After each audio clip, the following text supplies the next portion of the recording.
Eso es facilitar el acceso al método después que el joven ha tomado de manera responsable la decisión de prevenir el embarazo. La causalidad está más ligada al entorno familiar, a la educación desde el preescolar, a lo que seamos capaces de ofertar desde la prestación del servicio de salud, porque es que a nosotros como prestadores y como aseguradores también nos compete una cuota muy alta de responsabilidad en el tema. Y en ese orden de ideas vamos a trabajar la prevención del embarazo en adolescentes. La situación de Colombia es la que se plantea. Estamos hablando de que por cada 5 adolescentes que tengamos, una ya es madre o está embarazada. Eso es una cifra altísima. Igual ella no se embarazó sola, igual hay un joven que también está cambiándole su proyecto de vida. Es un llamado a la realidad a ser padres antes de... Y bueno, esa es una realidad que tenemos. Ahora, no es una realidad solo de Colombia, es una tendencia que hay a nivel mundial. La población joven está creciendo y la tendencia es esa. Hay que intervenir con estrategias asertivas y eficaces y tienen un centro en la educación.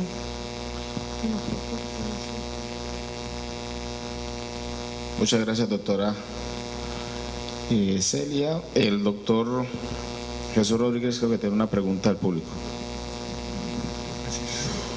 Sí, hay una pregunta acá que quieren que yo me pronuncie sobre si la tasa de reducción de natalidad debería estar en el documento 2019. Esa es la pregunta. A mi juicio no debería estar.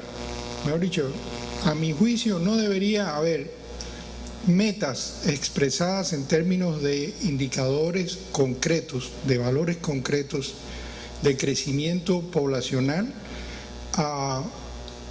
de manera como está expresado en el documento. Yo creo que ha faltado un análisis más desde el prisma de salud, enfermedad y de la focalización en la visión desde el punto de vista de la dinámica, del comportamiento de la dinámica poblacional al 2019. Voy a dar un ejemplo muy sencillo, porque la dinámica poblacional es muy dinámica, sobre todo últimamente. Uno está leyendo, es decir, siempre se ha dicho que la disminución de las tasas de crecimiento poblacional sigue al desarrollo socioeconómico. Eso lo estamos viendo. De manera que parecería, para un demógrafo convencional, para una persona dedicada a las proyecciones de dinámicas poblacionales convencionales, que habría que seguir disminuyendo las tasas de crecimiento poblacional, porque en el contexto del desarrollo el desarrollo socioeconómico esperado, estas tasas de todas maneras van a disminuir. Pero resulta que en el contexto de los países desarrollados la cosa es a la inversa, ¿sí? Si nosotros nos ponemos a ver lo que les está pasando a los países más desarrollados, es que están necesitando de crecimientos, tasas que incrementen la población. Están necesitando que se incrementen las tasas de natalidad y no saben cómo hacer para estimular a las familias para que tengan más hijos. No saben qué hacer. Esa es la realidad. Porque las tasas globales de fecundidad, por ejemplo, están cayendo por debajo de 2, que se supone que es el valor mínimo suficiente para reproducir la población laboralmente activa que se requiere, ¿sí? Entonces, a mi juicio es muy arriesgado, y no quiero decir irresponsable, pero ya lo dije, proponer una tasa de disminución global de fecundidad, de natalidad y en general de crecimiento de la población, a riesgo de que se establezcan unos modelos de comportamiento de los cuales tenemos incertidumbre total de qué pueda pasar en el mediano y largo plazo, porque qué tal que se nos acabe la población económicamente activa, qué tal que los sitios, que las poblaciones, las regiones que tenemos absolutamente despobladas, que tiene Colombia, yo no sé qué porcentaje es del área, más del 40, 50% del área está despoblada. ¿Qué tal que nosotros establezcamos metas de ese estilo, la población disciplinadamente se acoja a incorporar esos modelos y resulta que después no seamos capaces, como le está pasando a los países desarrollados, de aumentar las tasas, porque los modelos, los hábitos se establecen y después uno no sabe qué puede pasar para modificarlos, qué hay que hacer. Voy a dar un ejemplo adicional, ¿sí?, de los peligros de esto. Alguien en una de las reuniones que hemos dado de preparación ha dicho que se ha dado en llamar, por ejemplo, un Chocó sin trompas o un Magdalena Medio sin trompas, a movimientos que no sé qué origen tienen, de ir a esterilizar, ¿sí?, a las jóvenes en esos sitios, ¿sí? A mí me parece que estamos atentando contra, digamos, la voluntariedad de las personas para someterse a este tipo de cosas, aprovechando lo que alguien dijo en una de las reuniones también, la desesperanza de las poblaciones más desprotegidas. ¿A qué llevan? A ver que no hay opciones sino reducir de cualquier manera el número de hijos. Entonces se les llega para poder cumplir con unas metas, ¿sí?, que por cierto, todo el mundo debe saber que esas metas están sujetas a lo que la sociedad, a cómo la sociedad reaccione a ellas. No son metas establecidas, es un borrador que el gobierno presenta para discutir, lo cual me parece que está muy bien pensado, ¿sí? Pero tenemos que reaccionar. A mí me parece que es muy riesgoso, ¿sí?, que nos pongamos a esterilizar a poblaciones desprotegidas que por la desesperanza no ven otra opción, ¿sí?, porque seguramente no podemos ir a esterilizar a las familias acomodadas y ricas. Esas no se dejan esterilizar, ¿sí? Quiero llamar la atención sobre esto, que por colocar indicadores de ese estilo, a mi juicio, son muy peligrosos y me parece que hasta irresponsables, ¿sí? Gracias. Muchas gracias, doctor Rodríguez. Doctora Brenda. Bueno, muchas gracias. Acá nos dicen, salud y educación son dos componentes que deben ir de la mano. No obstante, la política estatal abre más la brecha e imposibilita que eso sea así. ¿Qué se debe hacer frente a esto? Realmente yo creo que salud y educación no solamente tienen que ir de la mano, es que una compete a la otra, o sea, están compenetradas completamente. Para eso están la promoción y la prevención que debemos nosotros estar haciendo. Si nosotros lo hablamos, o sea, desde cualquier frente que lo veamos, promoción y prevención es la clave del éxito. Y más si estamos aquí hablando de entes que están caracterizando el área de la salud. Nosotros necesitamos fortalecer una verdadera promoción y prevención de la salud que no se está fortaleciendo y que no la estamos llevando de la manera adecuada, sino que hemos dejado de pronto de ladito y la hemos visto simplemente como algo que nos obliga, pero que no le estamos dando ni el tiempo, ni la calidad, ni las personas capacitadas para que se puedan llevar a ese fin. Creo que tienen toda la razón. Espero que esto no sea una cuestión de brecha, sino que lo contrario, nos fortalezcamos unos con relación a los otros. Educación y salud deben ser realmente uno, integrado y completo. Y dicen que quedamos iniciados esperando cuál es el método tan bueno que les mostré y que les estaba brindando. Bueno, ese método se llama método basado en el conocimiento de la fertilidad. Y ya que me dan esa oportunidad, les cuento, existen aparatos que nos ayudan a que tengamos la capacidad de definir cuándo la mujer va a acercarse a ese momento de la ovulación, cuándo la mujer se encuentra en el proceso ovulatorio y cuándo la mujer ya dejó de ovular. Les hablo inclusive de microscopios de bolsillo. ¿Quieren saber cuánto valen? 50.000 pesos. ¿Cuánto dura? Para siempre. Lo que le dura a usted la pila de un reloj y la puede cambiar. ¿Dónde se consiguen? En Bogotá, Colombia, en el país. Ya los tenemos. Que si me preguntan qué otros métodos podemos tener para ayudar, que no sean tan costosos, también ya existen las tiras reactivas desde el punto de medidas de hormonas, que no salen por más de 2.500, 3.000 pesos y que ya las estamos nosotros instaurando dentro de estos métodos. Tenemos estudios en Bogotá, los estamos tratando de perfeccionar. Esperamos en el próximo congreso podérselos traer ya con cifras completas y les estoy hablando de niveles socioeconómicos bajos. Estamos trabajando en todos los niveles con una efectividad muy buena. Hasta ahora y solo como en cuestión de chisme, vamos en el 99% de efectividad dentro de nuestros estudios y nos estamos basando desde luego también en la ayuda de estos métodos basados en el conocimiento de la fertilidad. Gracias. Bueno, muchas gracias. En nombre de Gestalsalud agradezco la participación de la doctora Celia, la doctora Brenda, el doctor Jesús Rodríguez. Y con esta última pregunta hemos cerrado este panel sobre reducción de la tasa de crecimiento poblacional dentro del documento Visión Colombia Segundo Centenario 2019. Muchas gracias. Jaime Ramírez.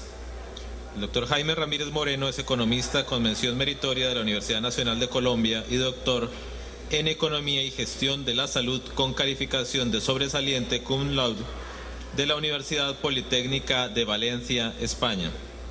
Actualmente es técnico científico del Programa de Apoyo a la Reforma de Salud, Convenio de Crédito Externo, Ministerio de la Protección Social, Banco Interamericano de la Salud y profesor en Economía de la Salud y Políticas Públicas de la Universidad Nacional de Colombia, la Universidad de los Andes y la Pontificia Universidad Javeriana. Con ustedes el doctor Jaime Ramírez.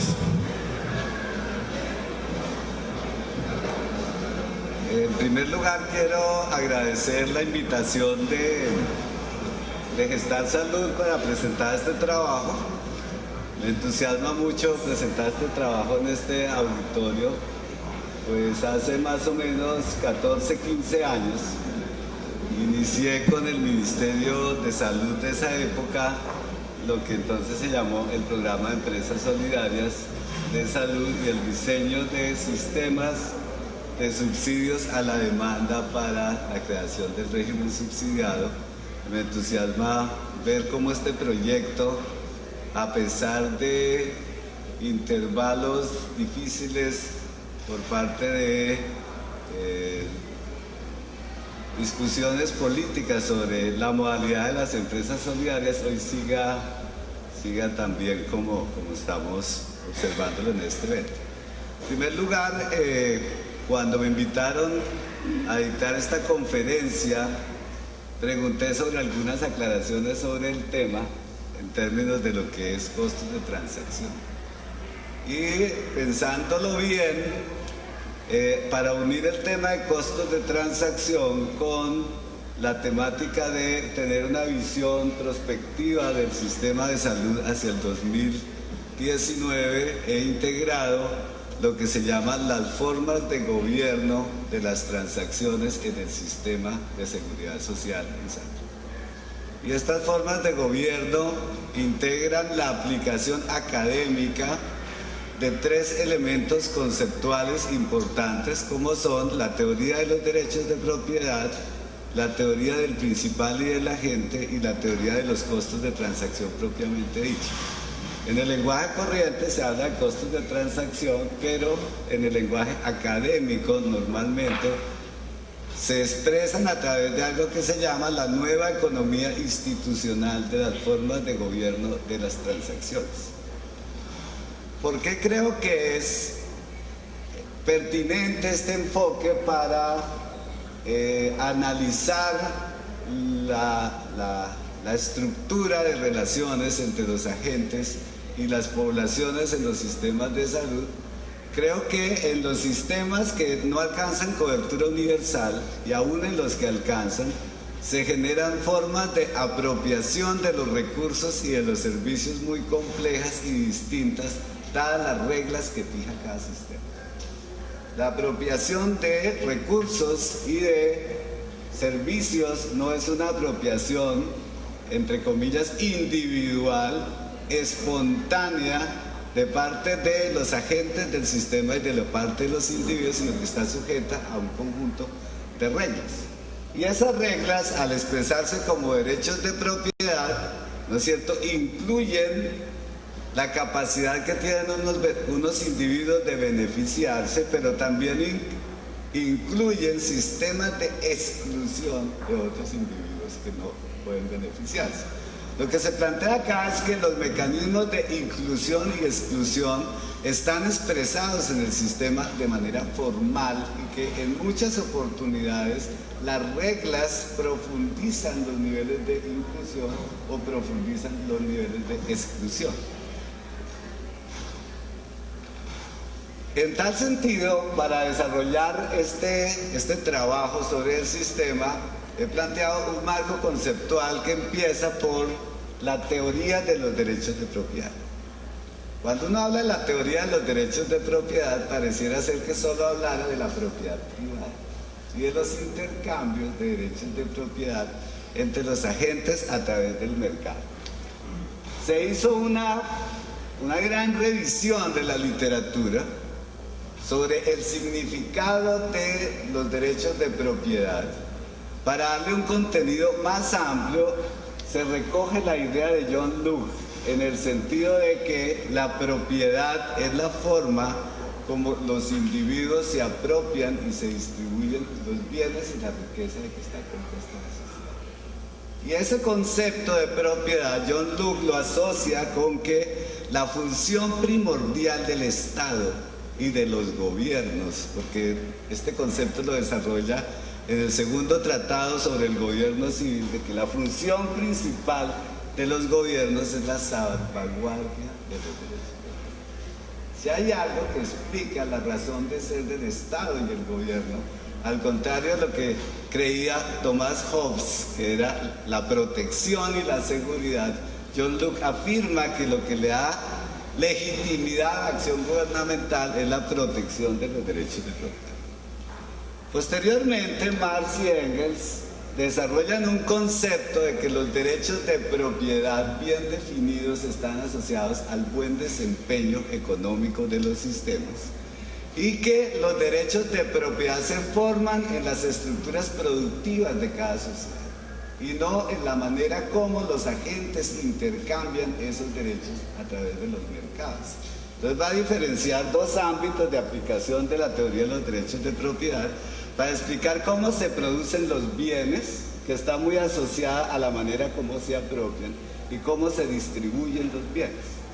A la manera como se producen los bienes se va a llamar los sistemas de producción, y a la manera como se distribuyen los bienes sujetos a una regla se va a llamar el marco jurídico o el edén de los derechos de propiedad. Dice, los esquemas productivos generalmente son coercitivos y los sistemas jurídicos, ¿no es cierto?, generalmente son más igualitarios. En el siglo XX, muchos investigadores antes han aplicado el concepto de derechos de propiedad asociados a la teoría de la justicia. Fundamentalmente el planteamiento de Nozick, que dice, dada una sociedad con muchas desigualdades, es necesario que el Estado, ¿no es cierto?, haga una acción de justicia distributiva orientada fundamentalmente a lograr igualdad en el punto de partida para que todos los ciudadanos puedan obtener lo que quieren y valoran. Y eso está planteado fundamentalmente en la idea de que la función básica del Estado al desarrollar las funciones distributivas es igualar en el origen, como si se estuviera en una especie de competencia, las condiciones sociales, y ahí se establece que la salud y la educación hacen parte del concepto de igualdad de oportunidades para que los ciudadanos puedan conseguir lo que se proponen en el tiempo.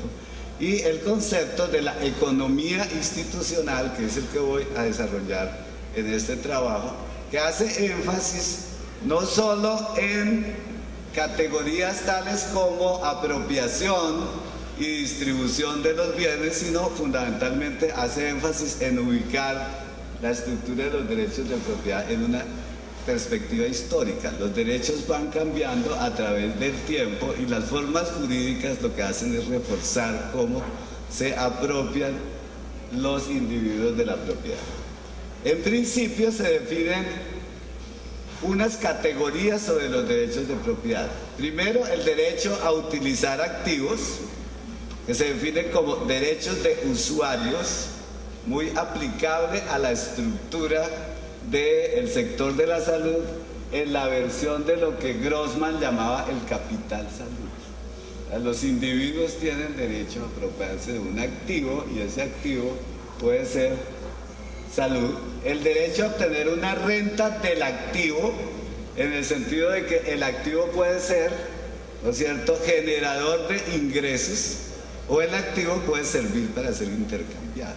Estoy hablando de un bien, ¿no es cierto?, que tengo derecho a apropiarme tengo derecho a usufructuar los ingresos que esos activos me generan y finalmente ese derecho me permite enajenar y transferir esa estructura de los activos. Esta definición aplica en tres ámbitos. Un ámbito que se define como propiedad común, otro ámbito que se define como propiedad privada y otro ámbito que se define como propiedad estatal. La importancia de estos ámbitos es que incluye el análisis de una categoría especial que se llama propiedad común, al contrario de la dicotómica propiedad pública y propiedad privada.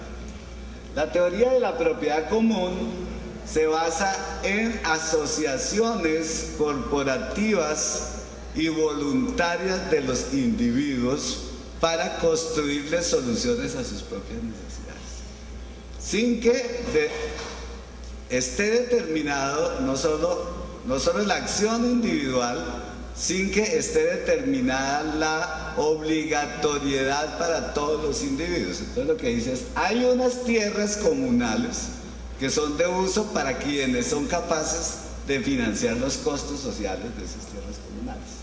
Existe el agua, por ejemplo, puede en determinadas circunstancias ser producto de una propiedad comunal para quienes han pagado el costo social del agua a través de estructuras como los acueductos, los alcantarillados, que no siempre, ¿no es cierto?, están condicionadas a garantizar un acceso abierto a la totalidad de los bienes. En estas propiedades comunales, ¿no es cierto?, se financian a través de costos sociales y los beneficios están restringidos solo a aquellos para los que participan del proceso de financiación. Tradicionalmente la seguridad social en la historia nace como una propiedad comunal, no nace como una propiedad pública, sino nace como una propiedad comunal, en el sentido de que un grupo de ciudadanos, al financiar los costos sociales de la seguridad social a través de cotizaciones, ¿no es cierto?, incluye solo a quienes cotizan y excluye a quienes no cotizan. Pero el Estado ve su capacidad restringida para actuar en la medida en que el Estado no hace parte del pacto social en la financiación directa del costo social. Y en tal sentido, estos fondos de propiedad común son fondos distintos a los de propiedad estatal, en el sentido de que excluye a quienes no participan. En este tipo de propiedad se aplica el concepto de reciprocidad. O sea, los individuos aportan y esperan recibir en beneficios un valor equivalente al que han aportado. El tema de propiedad privada es más fácil de entender, y es la capacidad de apropiación individual y de intercambiar bienes por decisiones individuales. Y el tema de propiedad estatal es un tema definido como aquel conjunto de bienes cuyo consumo individual no afecta la disponibilidad del bien para los demás. En tal sentido, se considera que excluir a alguien es ineficiente, porque si el consumo del bien no afecta la disponibilidad para los demás, las normas orientadas a excluir a alguien del consumo de ese bien no tienen ningún sentido. En ese sentido, los derechos de propiedad especifican el modo en que las personas pueden beneficiarse o perjudicarse, y por tal razón quién debe pagar a quién para modificar acciones llevadas a cabo por las personas. El reconocimiento de esto permite entender la estrecha relación que existe entre los derechos de propiedad y los factores externos o externalidades. Aquí la idea es la siguiente: hay acciones realizadas por un individuo que tienen efectos sobre los demás individuos. Sin embargo, el pago de las acciones solo involucra a quienes las realizan. O la financiación de los perjuicios generalmente afectan a quienes no toman las decisiones individuales. Es el concepto de externalidad, no solo se aplica como la influencia sobre los demás, sino la desigual distribución del pago de esas influencias. Es un concepto muy complejo en el sentido de que es muy invisible, porque los ciudadanos que reciben pasivamente esas externalidades no tienen conciencia del tema de los costos y los beneficios externos, y la teoría de los derechos de propiedad lo que hace fundamentalmente es decir lo siguiente: dado que existen perjuicios y beneficios externos sobre los demás, es necesario internalizar la financiación de la totalidad de los costos. Esto es muy bueno para la salud en el siguiente sentido. Un individuo decide comprar un seguro, pero la acción de comprar el seguro y de usar los servicios tiene un efecto sobre los demás. Es más práctico asociarse con otro individuo para comprar el seguro y asociarse con todos los que reciben beneficios de la compra de ese seguro, y esa asociación con los demás para financiar socialmente los beneficios de las externalidades es lo que se llama la internalización de los derechos de propiedad. Para poner un caso específico, en lugar de que un individuo pague su propio seguro, podría buscarse una forma en que todos los individuos a través de un grupo financien los costos sociales de la totalidad de los seguros. Y eso es lo que se llama la internalización de las externalidades. La función básica de este proceso de internalización es involucrar en la financiación de los costos sociales a la totalidad de personas que reciben externalidades por la acción de los demás. Y en esta teoría está basado un poco el esquema de la seguridad social. La segunda parte del marco conceptual de las formas de gobierno de las transacciones en los sistemas es la teoría de la agencia. La teoría de la agencia parte de un punto, tiene un punto de partida muy especial. Se asume que los mercados en la mayoría de las circunstancias son imperfectos. Y dado que son imperfectos, la información está distribuida de manera desigual entre los miembros de esos mercados. Para garantizar que las decisiones de los individuos menos informados, ¿no es cierto?, sean malas decisiones, los individuos menos informados recurrirán a los más informados para que le ayuden a tomar esas decisiones. En ese sentido, lo que se dice es: los individuos buscan a alguien informado que les represente sus intereses. Y en ese esquema está basado el concepto de los aseguradores como una agencia que representa los intereses poco informados en la mayoría de los casos de los afiliados. Para probar si en el tiempo los intereses de las personas que han delegado sus decisiones en otros iban en el mismo sentido, se creó la teoría de la agencia, se llama la teoría del principal y del agente. Estos economistas han decidido probar qué tan cierto es esa idea, que yo le puedo delegar a otro mis intereses y el otro siempre me protege mis intereses. Y entonces inventaron un modelo para probar estas circunstancias. El modelo consiste en que se simulan dos situaciones. Los principales son los dueños de una empresa y la agencia son los gerentes y administrativos de esa empresa. Y entonces lo que se dice, el principal, por ser el titular de esa decisión, tiene un poder de autoridad jerárquico sobre sus representantes, de tal manera que puede hacerle un contrato para que actúe siempre en beneficio del dueño y casi nunca actúe en beneficio de su propio interés como gestor en la empresa.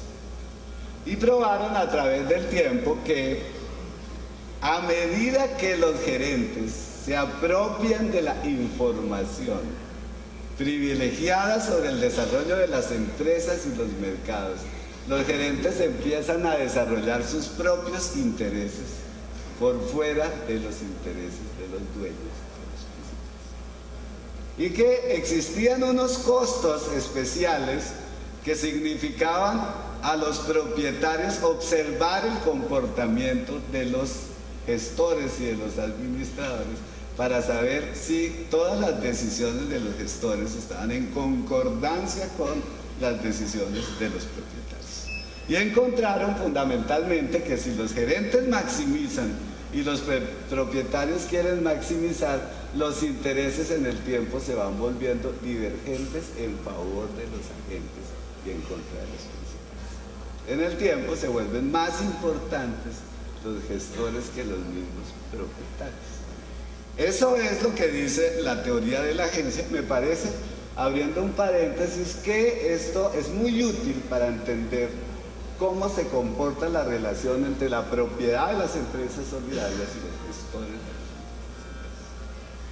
Lo que dice esta teoría es que allí donde la estructura de propiedad es un poco difusa y no está clara la participación de los propietarios, en el tiempo los gestores van adquiriendo más poder que los propietarios de esas empresas.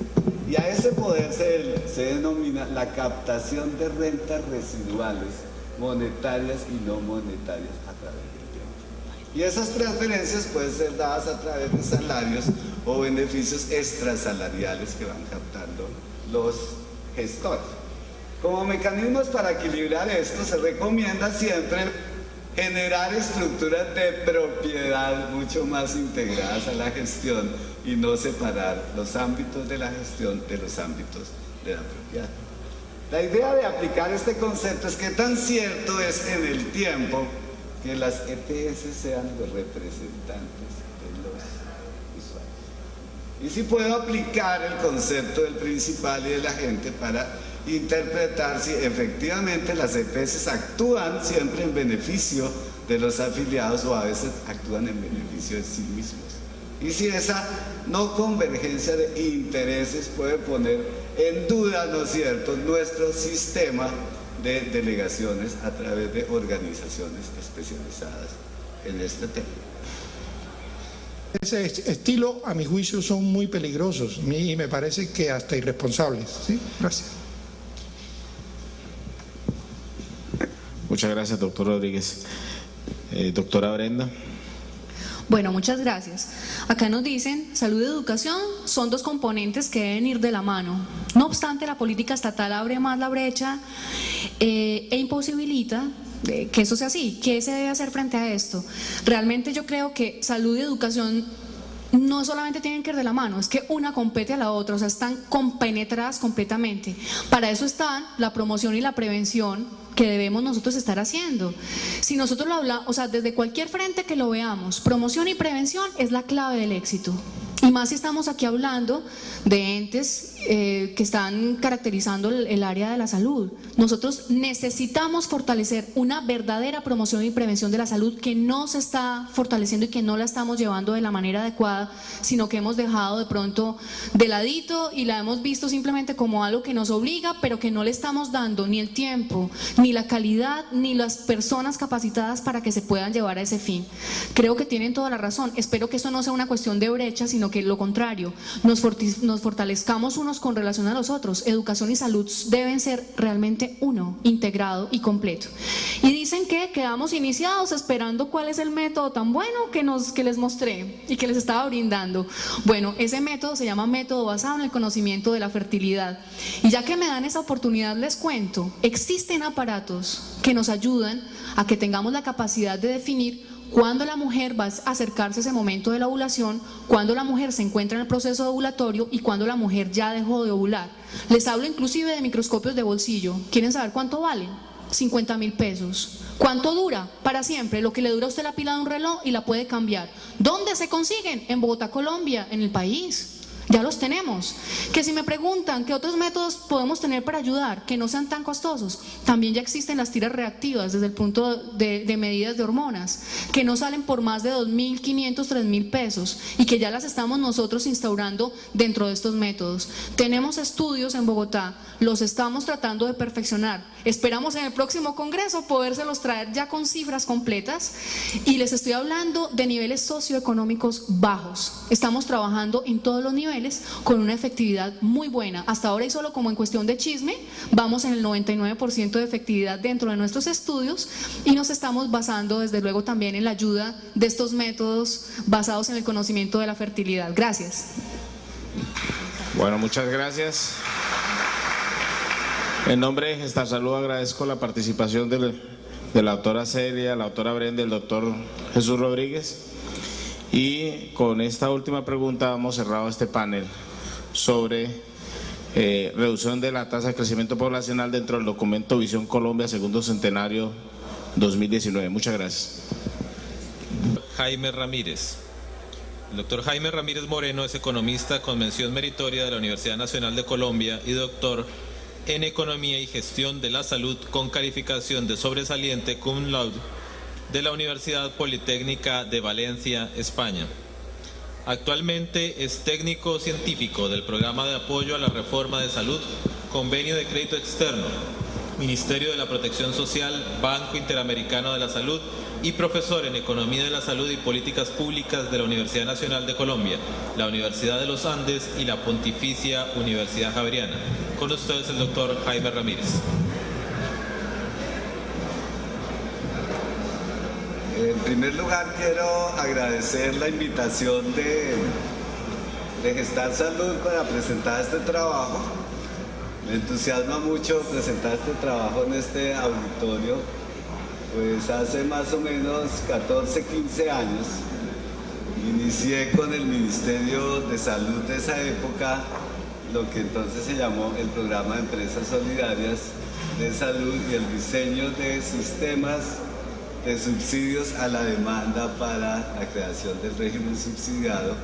Me entusiasma ver cómo este proyecto, a pesar de intervalos difíciles por parte de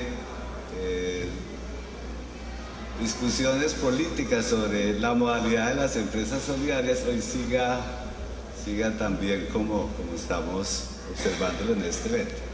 En primer lugar, cuando me invitaron a dictar esta conferencia, pregunté sobre algunas aclaraciones sobre el tema en términos de lo que es costos de transacción. Y pensándolo bien, para unir el tema de costos de transacción con la temática de tener una visión prospectiva del sistema de salud hacia el 2019, he integrado lo que se llaman las formas de gobierno de las transacciones en el sistema de seguridad social en salud. Y estas formas de gobierno integran la aplicación académica de tres elementos conceptuales importantes, como son la teoría de los derechos de propiedad, la teoría del principal y del agente y la teoría de los costos de transacción propiamente dicho. En el lenguaje corriente se habla de costos de transacción, pero en el lenguaje académico normalmente se expresan a través de algo que se llama la nueva economía institucional de las formas de gobierno de las transacciones. ¿Por qué creo que es pertinente este enfoque para analizar la estructura de relaciones entre los agentes y las poblaciones en los sistemas de salud? Creo que en los sistemas que no alcanzan cobertura universal y aún en los que alcanzan, se generan formas de apropiación de los recursos y de los servicios muy complejas y distintas, dadas las reglas que fija cada sistema. La apropiación de recursos y de servicios no es una apropiación, entre comillas, individual, espontánea, de parte de los agentes del sistema y de la parte de los individuos, sino que está sujeta a un conjunto de reglas. Y esas reglas, al expresarse como derechos de propiedad, ¿no es cierto?, incluyen la capacidad que tienen unos individuos de beneficiarse, pero también incluyen sistemas de exclusión de otros individuos que no pueden beneficiarse. Lo que se plantea acá es que los mecanismos de inclusión y exclusión están expresados en el sistema de manera formal y que en muchas oportunidades las reglas profundizan los niveles de inclusión o profundizan los niveles de exclusión. En tal sentido, para desarrollar este trabajo sobre el sistema, he planteado un marco conceptual que empieza por la teoría de los derechos de propiedad. Cuando uno habla de la teoría de los derechos de propiedad, pareciera ser que solo hablara de la propiedad privada y de los intercambios de derechos de propiedad entre los agentes a través del mercado. Se hizo una gran revisión de la literatura sobre el significado de los derechos de propiedad. Para darle un contenido más amplio, se recoge la idea de John Locke en el sentido de que la propiedad es la forma como los individuos se apropian y se distribuyen los bienes y la riqueza de que está compuesta la sociedad. Y ese concepto de propiedad, John Locke lo asocia con que la función primordial del Estado y de los gobiernos, porque este concepto lo desarrolla en el segundo tratado sobre el gobierno civil, de que la función principal de los gobiernos es la salvaguardia de los derechos. Si hay algo que explica la razón de ser del Estado y el gobierno, al contrario de lo que creía Thomas Hobbes, que era la protección y la seguridad, John Locke afirma que lo que le da legitimidad a la acción gubernamental es la protección de los derechos de propiedad. Posteriormente, Marx y Engels desarrollan un concepto de que los derechos de propiedad bien definidos están asociados al buen desempeño económico de los sistemas y que los derechos de propiedad se forman en las estructuras productivas de cada sociedad y no en la manera como los agentes intercambian esos derechos a través de los mercados. Entonces va a diferenciar dos ámbitos de aplicación de la teoría de los derechos de propiedad para explicar cómo se producen los bienes, que está muy asociada a la manera como se apropian, y cómo se distribuyen los bienes. A la manera como se producen los bienes se va a llamar los sistemas de producción, y a la manera como se distribuyen los bienes sujetos a una regla se va a llamar el marco jurídico o el edén de los derechos de propiedad. Dice, los esquemas productivos generalmente son coercitivos y los sistemas jurídicos, ¿no es cierto?, generalmente son más igualitarios. En el siglo XX, muchos investigadores antes han aplicado el concepto de derechos de propiedad asociados a la teoría de la justicia. Fundamentalmente el planteamiento de Nozick, que dice, dada una sociedad con muchas desigualdades, es necesario que el Estado, ¿no es cierto?, haga una acción de justicia distributiva orientada fundamentalmente a lograr igualdad en el punto de partida para que todos los ciudadanos puedan obtener lo que quieren y valoran. Y eso está planteado fundamentalmente en la idea de que la función básica del Estado al desarrollar las funciones distributivas es igualar en el origen, como si se estuviera en una especie de competencia, las condiciones sociales, y ahí se establece que la salud y la educación hacen parte del concepto de igualdad de oportunidades para que los ciudadanos puedan conseguir lo que se proponen en el tiempo. Y el concepto de la economía institucional, que es el que voy a desarrollar en este trabajo, que hace énfasis no solo en categorías tales como apropiación y distribución de los bienes, sino fundamentalmente hace énfasis en ubicar la estructura de los derechos de propiedad en una perspectiva histórica. Los derechos van cambiando a través del tiempo y las formas jurídicas lo que hacen es reforzar cómo se apropian los individuos de la propiedad. En principio se definen unas categorías sobre los derechos de propiedad. Primero, el derecho a utilizar activos, que se define como derechos de usuarios, muy aplicable a la estructura del sector de la salud en la versión de lo que Grossman llamaba el capital salud. Los individuos tienen derecho a apropiarse de un activo y ese activo puede ser salud. El derecho a obtener una renta del activo, en el sentido de que el activo puede ser, ¿no es cierto?, generador de ingresos, o el activo puede servir para ser intercambiado.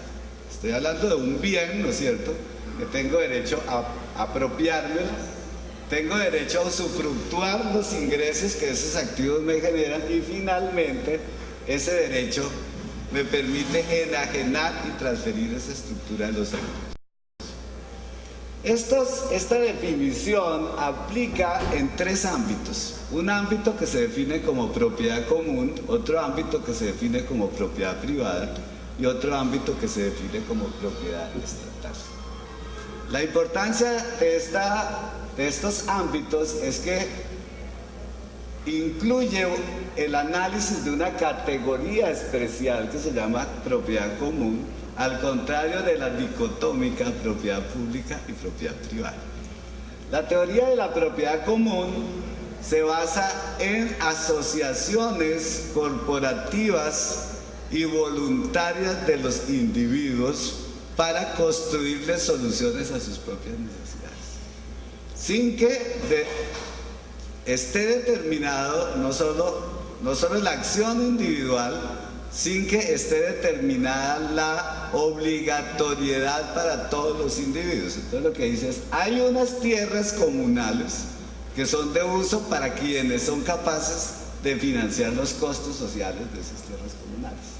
Existe el agua, por ejemplo, puede en determinadas circunstancias ser producto de una propiedad comunal para quienes han pagado el costo social del agua a través de estructuras como los acueductos, los alcantarillados, que no siempre, ¿no es cierto?, están condicionadas a garantizar un acceso abierto a la totalidad de los bienes. En estas propiedades comunales, ¿no es cierto?, se financian a través de costos sociales y los beneficios están restringidos solo a aquellos para los que participan del proceso de financiación.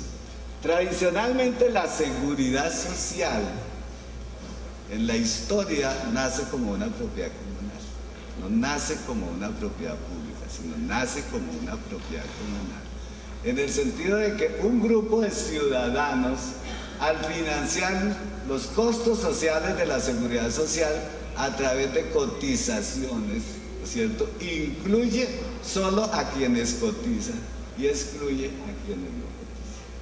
Pero el Estado ve su capacidad restringida para actuar en la medida en que el Estado no hace parte del pacto social en la financiación directa del costo social. Y en tal sentido, estos fondos de propiedad común son fondos distintos a los de propiedad estatal, en el sentido de que excluye a quienes no participan. En este tipo de propiedad se aplica el concepto de reciprocidad. O sea, los individuos aportan y esperan recibir en beneficios un valor equivalente al que han aportado. El tema de propiedad privada es más fácil de entender, y es la capacidad de apropiación individual y de intercambiar bienes por decisiones individuales, y el tema de propiedad estatal es un tema definido como aquel conjunto de bienes cuyo consumo individual no afecta la disponibilidad del bien para los demás. En tal sentido se considera que excluir a alguien es ineficiente, porque si el consumo del bien no afecta la disponibilidad para los demás,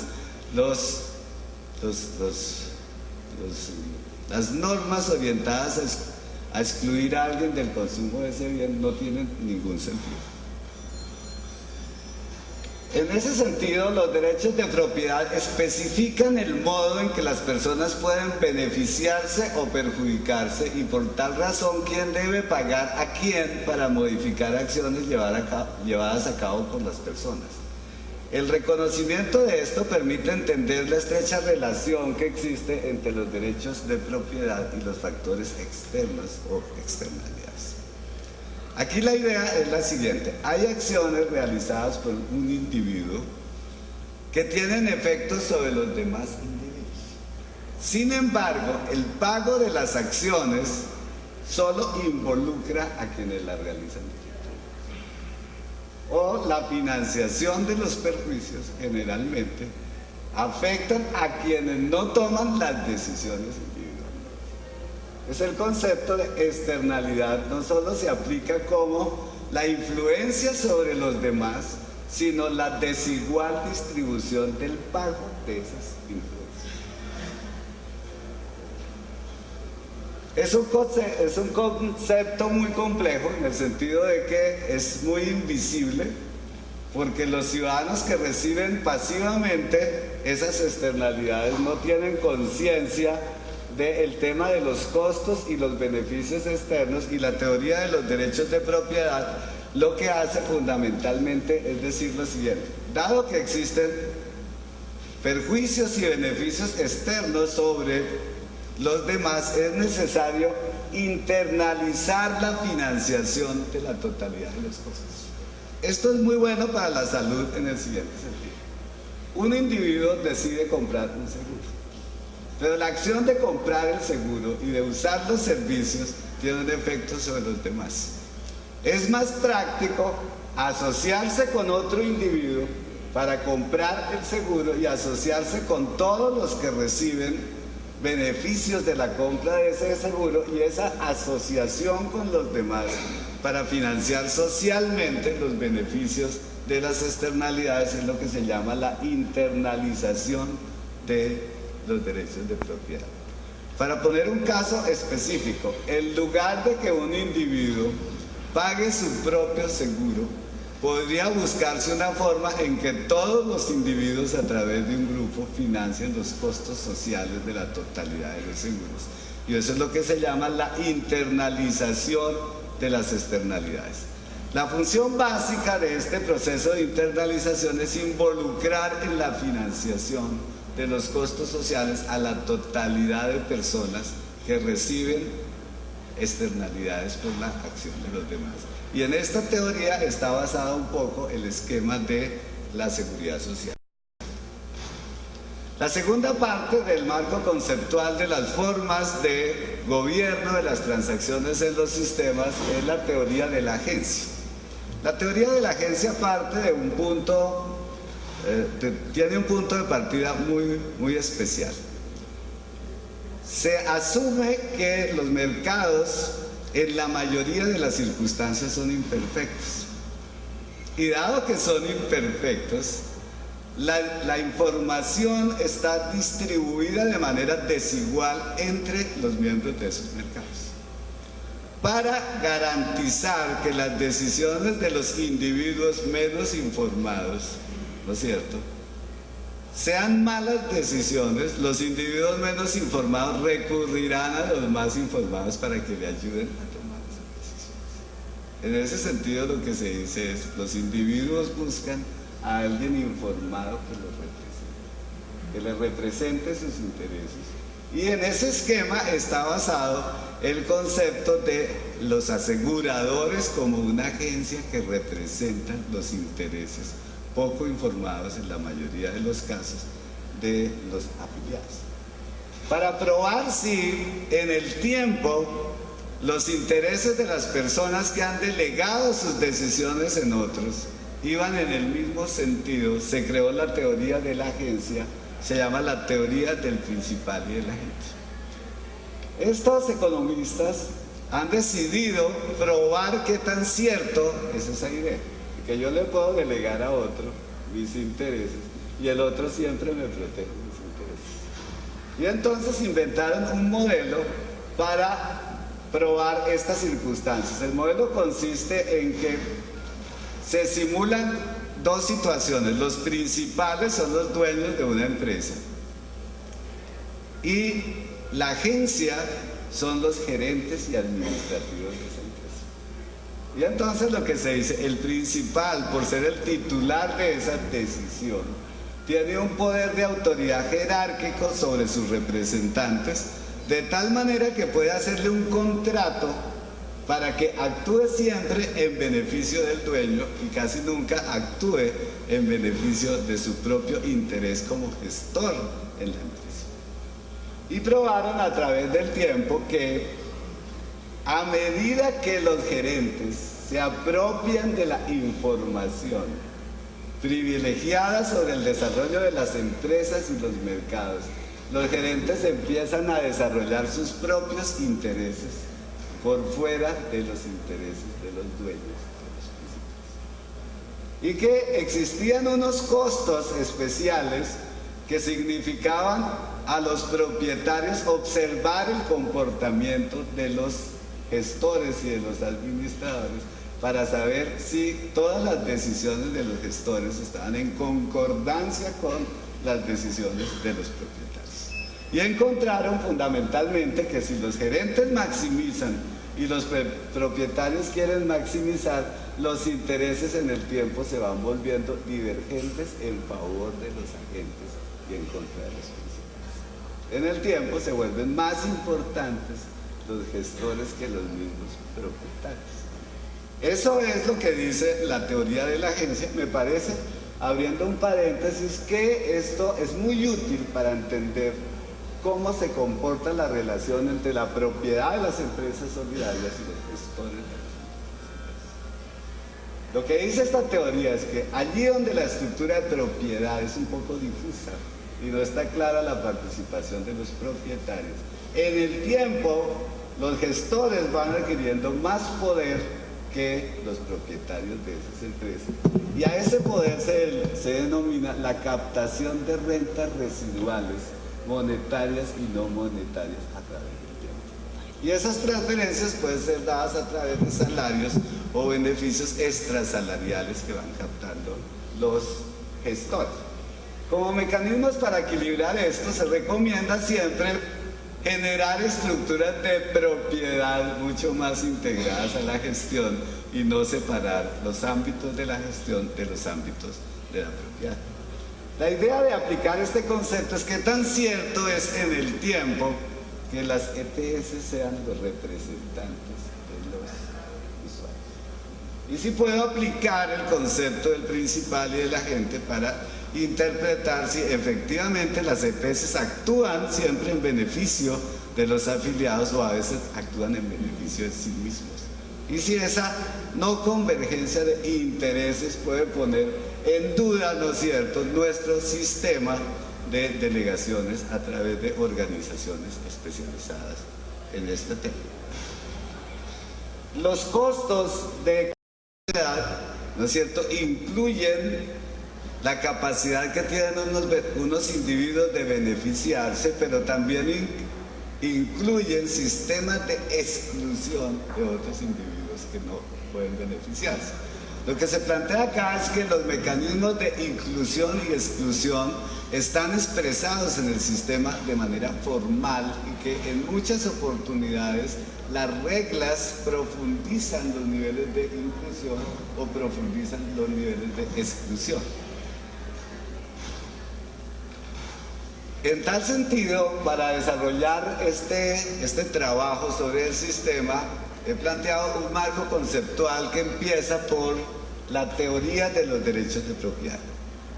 Cuando uno habla de la teoría de los derechos de propiedad, pareciera ser que solo hablara de la propiedad privada y de los intercambios de derechos de propiedad entre los agentes a través del mercado. Se hizo una gran revisión de la literatura sobre el significado de los derechos de propiedad. Para darle un contenido más amplio, se recoge la idea de John Locke en el sentido de que la propiedad es la forma como los individuos se apropian y se distribuyen los bienes y la riqueza de que está compuesta la sociedad. Y ese concepto de propiedad, John Locke lo asocia con que la función primordial del Estado y de los gobiernos, porque este concepto lo desarrolla en el segundo tratado sobre el gobierno civil, de que la función principal de los gobiernos es la salvaguardia de los derechos. Si hay algo que explica la razón de ser del Estado y el gobierno, al contrario de lo que creía Thomas Hobbes, que era la protección y la seguridad, John Locke afirma que lo que le da legitimidad a la acción gubernamental es la protección de los derechos de propiedad. Posteriormente, Marx y Engels desarrollan un concepto de que los derechos de propiedad bien definidos están asociados al buen desempeño económico de los sistemas y que los derechos de propiedad se forman en las estructuras productivas de cada sociedad y no en la manera como los agentes intercambian esos derechos a través de los mercados.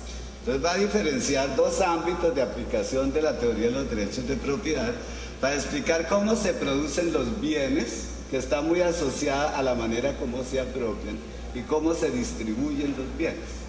A la manera como se producen los bienes se va a llamar los sistemas de producción y a la manera como se distribuyen los bienes sujetos a una regla se va a llamar el marco jurídico o el edén de los derechos. Dice, los esquemas productivos generalmente son coercitivos y los sistemas jurídicos, ¿no es cierto?, generalmente son más igualitarios. En el siglo XX, muchos investigadores antes han aplicado el concepto de derechos de propiedad asociados a la teoría de la justicia. Fundamentalmente el planteamiento de Nozick, que dice, dada una sociedad con muchas desigualdades, es necesario que el Estado, ¿no es cierto?, haga una acción de justicia distributiva orientada fundamentalmente a lograr igualdad en el punto de partida para que todos los ciudadanos puedan obtener lo que quieren y valoran. Y eso está planteado fundamentalmente en la idea de que la función básica del Estado al desarrollar las funciones distributivas es igualar en el origen, como si se estuviera en una especie de competencia, las condiciones sociales, y ahí se establece que la salud y la educación hacen parte del concepto de igualdad de oportunidades para que los ciudadanos puedan conseguir lo que se proponen en el tiempo. Y el concepto de la economía institucional, que es el que voy a desarrollar en este trabajo, que hace énfasis no solo en categorías tales como apropiación y distribución de los bienes, sino fundamentalmente hace énfasis en ubicar la estructura de los derechos de propiedad en una perspectiva histórica. Los derechos van cambiando a través del tiempo y las formas jurídicas lo que hacen es reforzar cómo se apropian los individuos de la propiedad. En principio se definen unas categorías sobre los derechos de propiedad.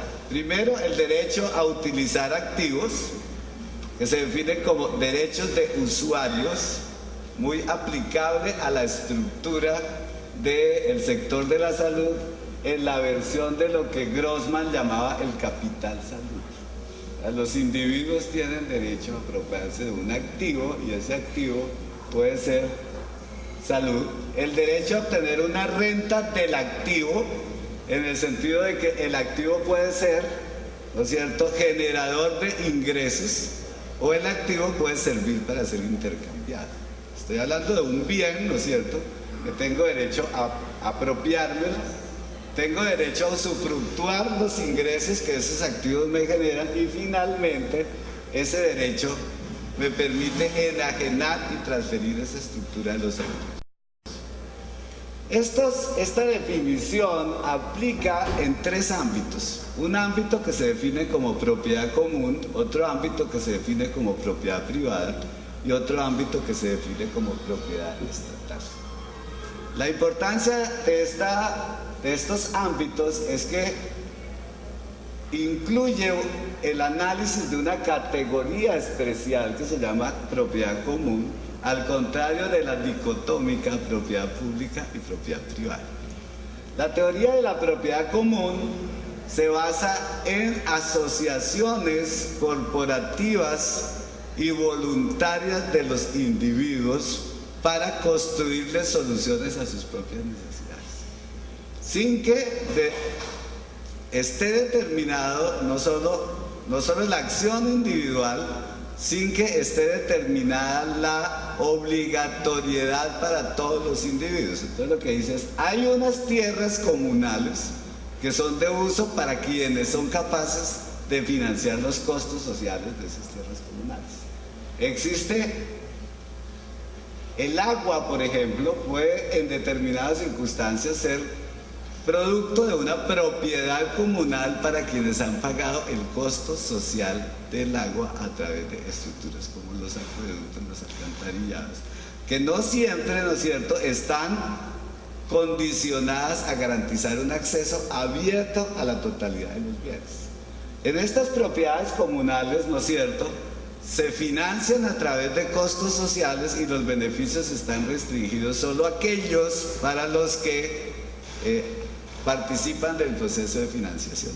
Tradicionalmente la seguridad social en la historia nace como una propiedad comunal, no nace como una propiedad pública, sino nace como una propiedad comunal, en el sentido de que un grupo de ciudadanos, al financiar los costos sociales de la seguridad social a través de cotizaciones, ¿no es cierto?, incluye solo a quienes cotizan y excluye a quienes no cotizan.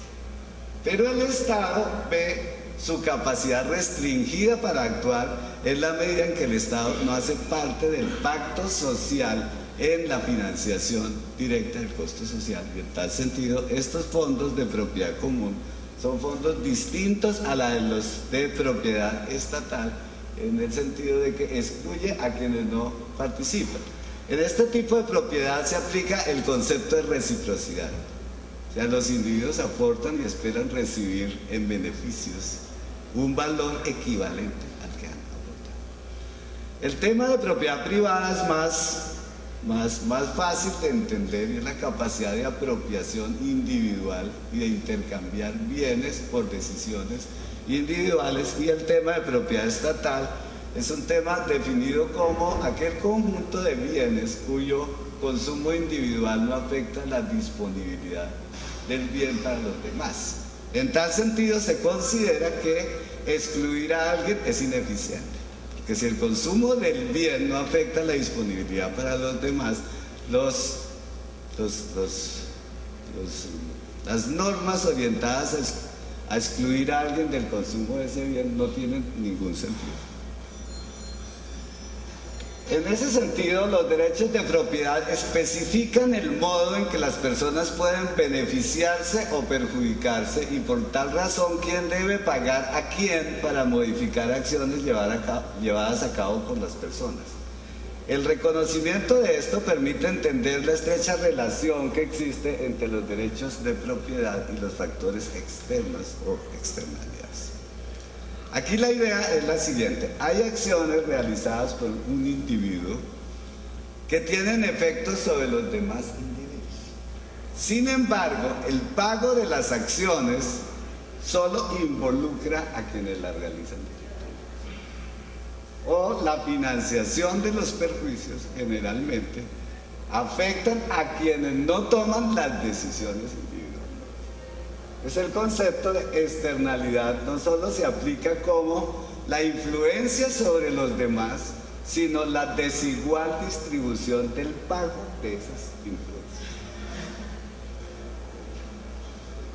Es un concepto muy complejo, en el sentido de que es muy invisible, porque los ciudadanos que reciben pasivamente esas externalidades no tienen conciencia del tema de los costos y los beneficios externos, y la teoría de los derechos de propiedad lo que hace fundamentalmente es decir lo siguiente: dado que existen perjuicios y beneficios externos sobre los demás, es necesario internalizar la financiación de la totalidad de los costos. Esto es muy bueno para la salud en el siguiente sentido: un individuo decide comprar un seguro, pero la acción de comprar el seguro y de usar los servicios tiene un efecto sobre los demás. Es más práctico asociarse con otro individuo para comprar el seguro y asociarse con todos los que reciben beneficios de la compra de ese seguro, y esa asociación con los demás para financiar socialmente los beneficios de las externalidades es lo que se llama la internalización de los derechos de propiedad. Para poner un caso específico, en lugar de que un individuo pague su propio seguro, podría buscarse una forma en que todos los individuos a través de un grupo financien los costos sociales de la totalidad de los seguros. Y eso es lo que se llama la internalización de las externalidades. La función básica de este proceso de internalización es involucrar en la financiación de los costos sociales a la totalidad de personas que reciben externalidades por la acción de los demás. Y en esta teoría está basado un poco el esquema de la seguridad social. La segunda parte del marco conceptual de las formas de gobierno de las transacciones en los sistemas es la teoría de la agencia. La teoría de la agencia parte de un punto, tiene un punto de partida muy especial. Se asume que los mercados en la mayoría de las circunstancias son imperfectos. Y dado que son imperfectos, la información está distribuida de manera desigual entre los miembros de esos mercados, para garantizar que las decisiones de los individuos menos informados, ¿no es cierto?, sean malas decisiones. Los individuos menos informados recurrirán a los más informados para que le ayuden a tomar esas decisiones. En ese sentido, lo que se dice es: los individuos buscan a alguien informado que les represente sus intereses. Y en ese esquema está basado el concepto de los aseguradores como una agencia que representa los intereses poco informados en la mayoría de los casos de los afiliados. Para probar si en el tiempo los intereses de las personas que han delegado sus decisiones en otros iban en el mismo sentido, se creó la teoría de la agencia, se llama la teoría del principal y del agente. Estos economistas han decidido probar qué tan cierto es esa idea, que yo le puedo delegar a otro mis intereses y el otro siempre me protege mis intereses. Y entonces inventaron un modelo para probar estas circunstancias. El modelo consiste en que se simulan dos situaciones. Los principales son los dueños de una empresa y la agencia son los gerentes y administrativos de esa empresa. Y entonces lo que se dice, el principal, por ser el titular de esa decisión, tiene un poder de autoridad jerárquico sobre sus representantes, de tal manera que puede hacerle un contrato para que actúe siempre en beneficio del dueño y casi nunca actúe en beneficio de su propio interés como gestor en la empresa. Y probaron a través del tiempo que a medida que los gerentes se apropian de la información privilegiada sobre el desarrollo de las empresas y los mercados, los gerentes empiezan a desarrollar sus propios intereses por fuera de los intereses de los dueños de los principales. Y que existían unos costos especiales que significaban a los propietarios observar el comportamiento de los gestores y de los administradores para saber si todas las decisiones de los gestores estaban en concordancia con las decisiones de los propietarios. Y encontraron fundamentalmente que si los gerentes maximizan y los propietarios quieren maximizar, los intereses en el tiempo se van volviendo divergentes en favor de los agentes y en contra de los principales. En el tiempo se vuelven más importantes los gestores que los mismos propietarios. Eso es lo que dice la teoría de la agencia. Me parece, abriendo un paréntesis, que esto es muy útil para entender cómo se comporta la relación entre la propiedad de las empresas solidarias y los gestores de las empresas.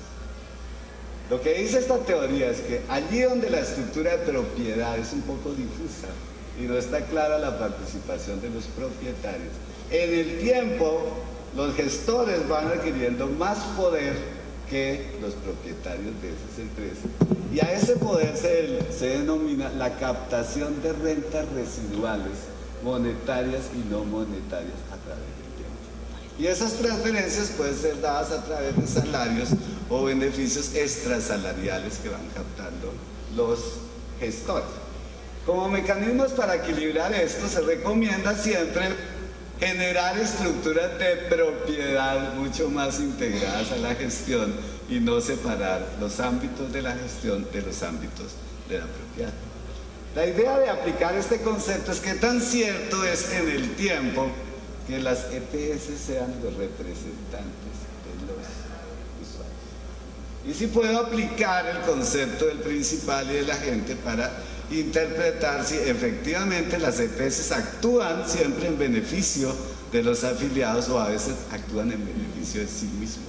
Y si esa no convergencia de intereses puede poner en duda, ¿no es cierto?, nuestro sistema de delegaciones a través de organizaciones especializadas en este tema.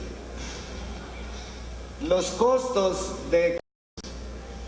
Esta definición aplica en tres ámbitos. Un ámbito que se define como propiedad común, otro ámbito que se define como propiedad privada y otro ámbito que se define como propiedad estatal. La importancia de estos ámbitos es que incluye el análisis de una categoría especial que se llama propiedad común, al contrario de la dicotómica propiedad pública y propiedad privada. La teoría de la propiedad común se basa en asociaciones corporativas y voluntarias de los individuos para construirles soluciones a sus propias necesidades, sin que esté determinado no solo la acción individual, sin que esté determinada la obligatoriedad para todos los individuos. Entonces lo que dice es, hay unas tierras comunales que son de uso para quienes son capaces de financiar los costos sociales de esas tierras comunales. Existe el agua, por ejemplo, puede en determinadas circunstancias ser producto de una propiedad comunal para quienes han pagado el costo social del agua a través de estructuras como los acueductos, los alcantarillados, que no siempre, ¿no es cierto?, están condicionadas a garantizar un acceso abierto a la totalidad de los bienes. En estas propiedades comunales, ¿no es cierto?, se financian a través de costos sociales y los beneficios están restringidos solo a aquellos para los que participan del proceso de financiación. Tradicionalmente la seguridad social en la historia nace como una propiedad comunal, no nace como una propiedad pública, sino nace como una propiedad comunal, en el sentido de que un grupo de ciudadanos, al financiar los costos sociales de la seguridad social a través de cotizaciones, ¿no es cierto?, incluye solo a quienes cotizan y excluye a quienes no cotizan. Pero el Estado ve su capacidad restringida para actuar en la medida en que el Estado no hace parte del pacto social en la financiación directa del costo social. Y en tal sentido, estos fondos de propiedad común son fondos distintos a los de propiedad estatal, en el sentido de que excluye a quienes no participan. En este tipo de propiedad se aplica el concepto de reciprocidad. O sea, los individuos aportan y esperan recibir en beneficios un valor equivalente al que han aportado. El tema de propiedad privada es más fácil de entender, y es la capacidad de apropiación individual y de intercambiar bienes por decisiones individuales. Y el tema de propiedad estatal es un tema definido como aquel conjunto de bienes cuyo consumo individual no afecta la disponibilidad del bien para los demás. En tal sentido, se considera que excluir a alguien es ineficiente, porque si el consumo del bien no afecta la disponibilidad para los demás, las normas orientadas a excluir a alguien del consumo de ese bien no tienen ningún sentido. En ese sentido, los derechos de propiedad especifican el modo en que las personas pueden beneficiarse o perjudicarse y por tal razón quién debe pagar a quién para modificar acciones llevadas a cabo por las personas. El reconocimiento de esto permite entender la estrecha relación que existe entre los derechos de propiedad y los factores externos o externalidades. Aquí la idea es la siguiente: hay acciones realizadas por un individuo que tienen efectos sobre los demás individuos. Sin embargo, el pago de las acciones solo involucra a quienes las realizan. O la financiación de los perjuicios generalmente afectan a quienes no toman las decisiones individualmente. Es el concepto de externalidad, no solo se aplica como la influencia sobre los demás, sino la desigual distribución del pago de esas influencias. Es un concepto muy complejo en el sentido de que es muy invisible, porque los ciudadanos que reciben pasivamente esas externalidades no tienen conciencia del tema de los costos y los beneficios externos, y la teoría de los derechos de propiedad lo que hace fundamentalmente es decir lo siguiente: dado que existen perjuicios y beneficios externos sobre los demás, es necesario internalizar la financiación de la totalidad de los costos. Esto es muy bueno para la salud en el siguiente sentido. Un individuo decide comprar un seguro, pero la acción de comprar el seguro y de usar los servicios tiene un efecto sobre los demás. Es más práctico asociarse con otro individuo para comprar el seguro y asociarse con todos los que reciben beneficios de la compra de ese seguro, y esa asociación con los demás para financiar socialmente los beneficios de las externalidades es lo que se llama la internalización de los derechos de propiedad. Para poner un caso específico, en lugar de que un individuo pague su propio seguro, podría buscarse una forma en que todos los individuos a través de un grupo financien los costos sociales de la totalidad de los seguros. Y eso es lo que se llama la internalización de las externalidades. La función básica de este proceso de internalización es involucrar en la financiación de los costos sociales a la totalidad de personas que reciben externalidades por la acción de los demás. Y en esta teoría está basado un poco el esquema de la seguridad social. La segunda parte del marco conceptual de las formas de gobierno de las transacciones en los sistemas es la teoría de la agencia. La teoría de la agencia parte de un punto, tiene un punto de partida muy especial.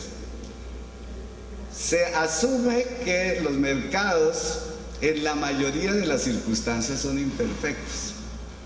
Y dado que son imperfectos, la información está distribuida de manera desigual entre los miembros de esos mercados.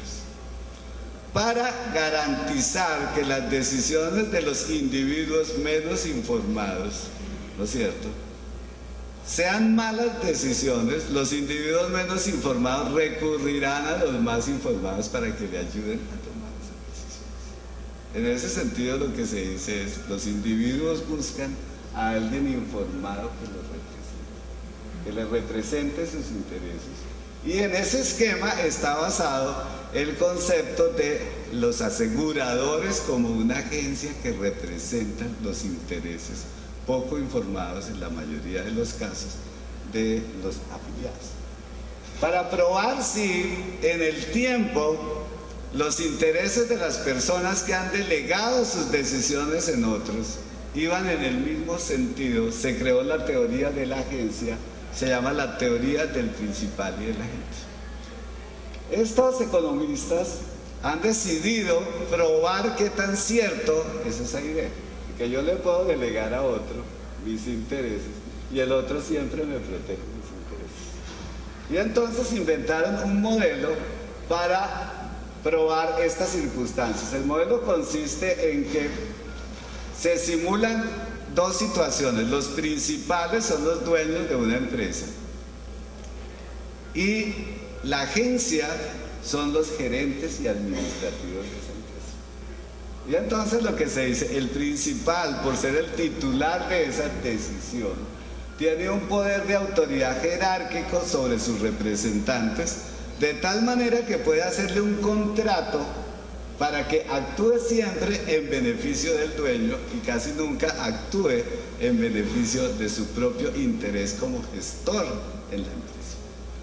Y probaron a través del tiempo que a medida que los gerentes se apropian de la información privilegiada sobre el desarrollo de las empresas y los mercados, los gerentes empiezan a desarrollar sus propios intereses por fuera de los intereses de los dueños, de los principales. Y que existían unos costos especiales que significaban a los propietarios observar el comportamiento de los gestores y de los administradores para saber si todas las decisiones de los gestores estaban en concordancia con las decisiones de los propietarios.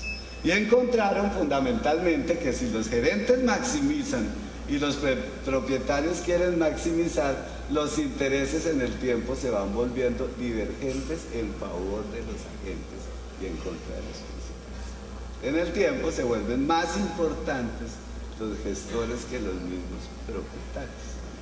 Eso es lo que dice la teoría de la agencia. Me parece, abriendo un paréntesis, que esto es muy útil para entender cómo se comporta la relación entre la propiedad de las empresas solidarias y los gestores de las empresas. Lo que dice esta teoría es que allí donde la estructura de propiedad es un poco difusa y no está clara la participación de los propietarios, en el tiempo los gestores van adquiriendo más poder que los propietarios de esas empresas. Y a ese poder se denomina la captación de rentas residuales monetarias y no monetarias a través del tiempo. Y esas transferencias pueden ser dadas a través de salarios o beneficios extrasalariales que van captando los gestores.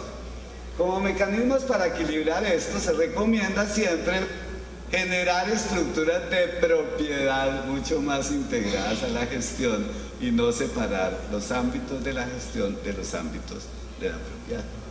La idea de aplicar este concepto es que tan cierto es en el tiempo que las EPS sean los representantes de los usuarios. Y si puedo aplicar el concepto del principal y del agente para interpretar si efectivamente las EPS actúan siempre en beneficio de los afiliados o a veces actúan en beneficio de sí mismos.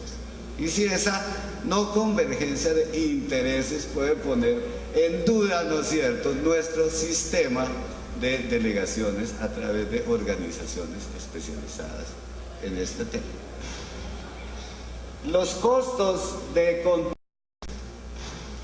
la segunda parte del marco conceptual de las formas de gobierno de las transacciones en los sistemas es la teoría de la agencia.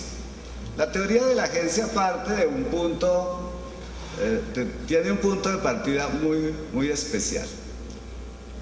Se asume que los mercados en la mayoría de las circunstancias son imperfectos. Y dado que son imperfectos, la información está distribuida de manera desigual entre los miembros de esos mercados. Para garantizar que las decisiones de los individuos menos informados, ¿no es cierto?, sean malas decisiones, los individuos menos informados recurrirán a los más informados para que le ayuden a tomar esas decisiones. En ese sentido, lo que se dice es, los individuos buscan a alguien informado que les represente sus intereses. Y en ese esquema está basado el concepto de los aseguradores como una agencia que representa los intereses poco informados en la mayoría de los casos de los afiliados. Para probar si en el tiempo los intereses de las personas que han delegado sus decisiones en otros iban en el mismo sentido, se creó la teoría de la agencia se llama la teoría del principal y de la gente. Estos economistas han decidido probar qué tan cierto es esa idea, que yo le puedo delegar a otro mis intereses y el otro siempre me protege mis intereses. Y entonces inventaron un modelo para probar estas circunstancias. El modelo consiste en que se simulan dos situaciones. Los principales son los dueños de una empresa y la agencia son los gerentes y administrativos de esa empresa.